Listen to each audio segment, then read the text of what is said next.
नमस्कार दोस्तों, स्वागत है आपका हमारे YouTube चैनल जीके ट्रैकर पे।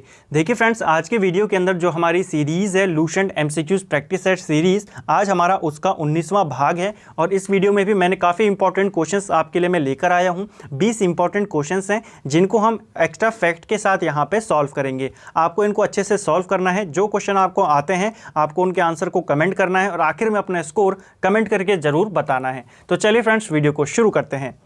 सबसे पहला प्रश्न है आज का, इंडिया फॉर इंडियंस पुस्तक के लेखक कौन है? तो काफ़ी इंपॉर्टेंट किताब है इंडिया फॉर इंडियंस, और इस किताब को लिखा है ऑप्शन सी चित्तरंजन दास ने। ठीक है, किसने लिखा है? चित्तरंजन दास ने। चित्तरंजन दास से और भी कुछ इंपॉर्टेंट क्वेश्चन है जो हमारे एग्जाम के अंदर पूछे जाते हैं, जैसा कि इनका उपनाम क्या है? इनका उपनाम है देश बंधु। तो देश बंधु उपनाम से किसे जाना जाता है? चित्तरंजन दास को जाना जाता है। इन्हीं चित्तरंजन दास के साथ मिलकर मोतीलाल नेहरू ने 1923 में स्वराज पार्टी का गठन किया था। ठीक है, किसके साथ किया था? स्वराज पार्टी का गठन मोतीलाल नेहरू और सीआर दास। इसके अध्यक्ष कौन बनाए गए थे जब इसका गठन किया गया? तो सीआर दास को ही इसका अध्यक्ष बनाया गया था। ठीक है, तो ये भी आपको याद रखना है। एक और चीज़, ये जो स्वराज पार्टी बनाई थी इन लोगों ने 1923 में, इसका गठन किस स्थान पर होता है? तो इलाहाबाद में इसका गठन किया जाता है। ठीक, चलिए अगला प्रश्न है, जिस दिन भारत आज़ाद हुआ उस दिन महात्मा गांधी कहाँ थे? काफ़ी इंपॉर्टेंट क्वेश्चन है क्योंकि 15 अगस्त 1947 का दिन और राष्ट्रपिता हैं हमारे महात्मा गांधी, तो उस दिन ये किस स्थान पर थे ये आपको बताना है। तो सही उत्तर है ऑप्शन डी, कोलकाता। ठीक है, ना ये अपने साबरमती आश्रम में थे ना ये दिल्ली में थे। कहाँ पर थे ये कोलकाता में थे। ये आपको याद करना है। महात्मा गांधी से एक प्रश्न और पूछा जाता है कि जब भारत आज़ाद हुआ तो ये कांग्रेस में किस पद पर थे? तो ये उस समय कांग्रेस के सदस्य भी नहीं थे। ठीक है, ये आपको याद रखना है। अगला है, राष्ट्रपति के त्यागपत्र की सूचना उपराष्ट्रपति किसको देता है? तो जब राष्ट्रपति अपना त्यागपत्र देते हैं तो ये आपको पता चला राष्ट्रपति किसको अपना त्यागपत्र देते हैं। एक क्वेश्चन तो यही हो गया, उपराष्ट्रपति को। और उसके बाद उपराष्ट्रपति ये जो जानकारी है ये देता है लोकसभा के अध्यक्ष को। ठीक है, क्योंकि उपराष्ट्रपति जो होता है ये राज्यसभा का कौन होता है? सभापति होता है, और इसी का समकक्ष कौन है? लोकसभा का सभापति या अध्यक्ष। ठीक है, तो ये उसी को जानकारी देता है पहले। अगला है, राष्ट्रपति द्वारा लोकसभा और राज्यसभा में मनोनीत सदस्यों की कुल संख्या कितनी है? तो यहाँ पे याद रखना कि कुल सदस्य पूछी जा रही है कि कितने सदस्यों को वो मनोनीत कर सकता है। तो लोकसभा की अगर हम बात करें तो 2 सदस्यों को वो एंग्लो इंडियन समुदाय से मनोनयन कर सकता है। कौन? राष्ट्रपति।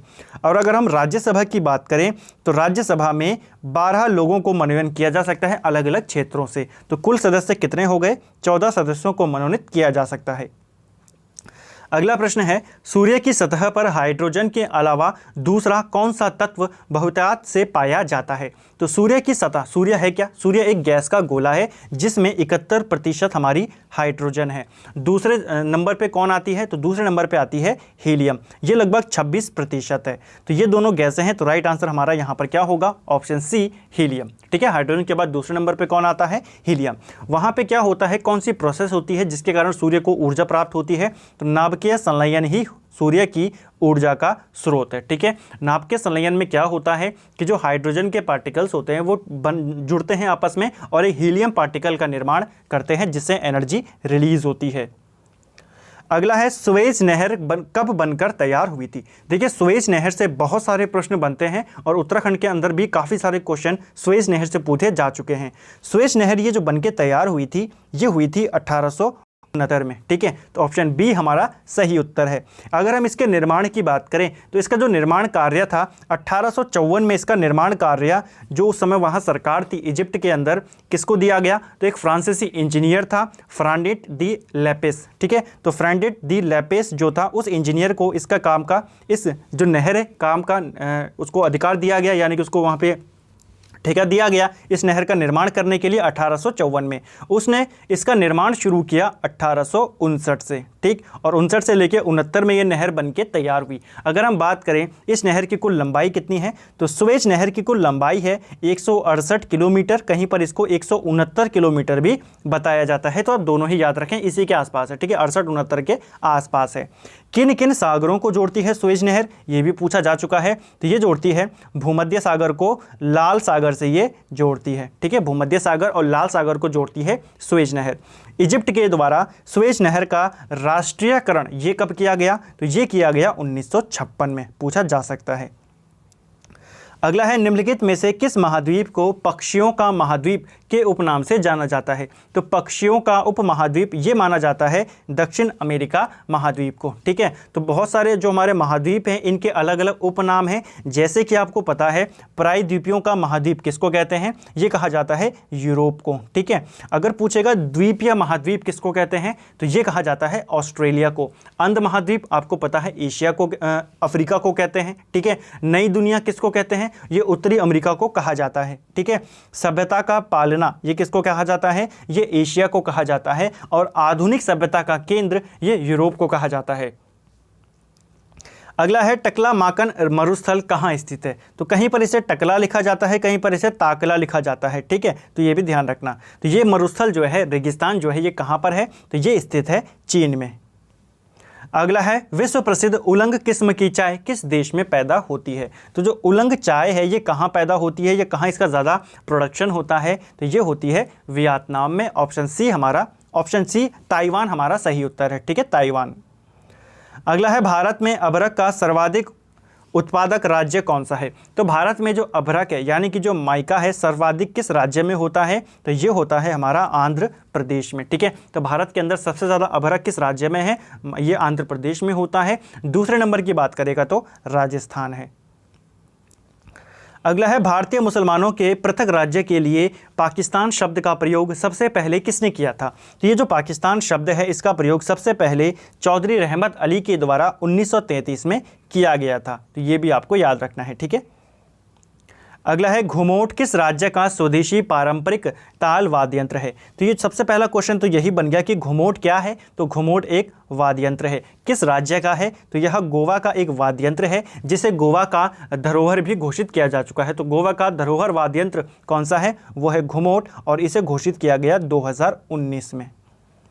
अगला है पहले से ऑन कंप्यूटर को रीस्टार्ट करने को क्या कहा जाता है। तो जब हम पहले से किसी ऑन कंप्यूटर को, जब हम कंप्यूटर पे काम करते होते हैं, काम करते करते कभी कभी वो हैंग हो जाता है तो हमें उसको रीस्टार्ट करना होता है। तो ऑन कंप्यूटर को रीस्टार्ट करना वो कहलाता है वार्म बूटिंग। ठीक है, और अगर हम किसी बंद कंप्यूटर को खोलें तो वो कहलाती है कोल्ड बूटिंग। ठीक है, किस मुगल सम्राट की सेना में सर्वाधिक हिंदू सेनापति थे। तो सबसे ज़्यादा हिंदू सेनापति किसकी सेना में रहते थे, ये रहते थे औरंगजेब की सेना में। ऑप्शन डी हमारा सही उत्तर है।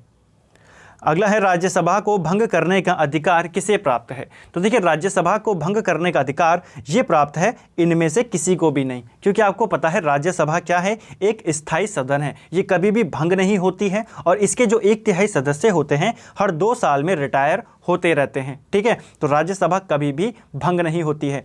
और इसके सदस्यों का कार्यकाल कितना होता है, तो 6 वर्षों का इसके सदस्यों का कार्यकाल होता है। ठीक है, और इसमें जो न्यूनतम आयु होती है चुने जाने की वो 30 वर्ष की होती है।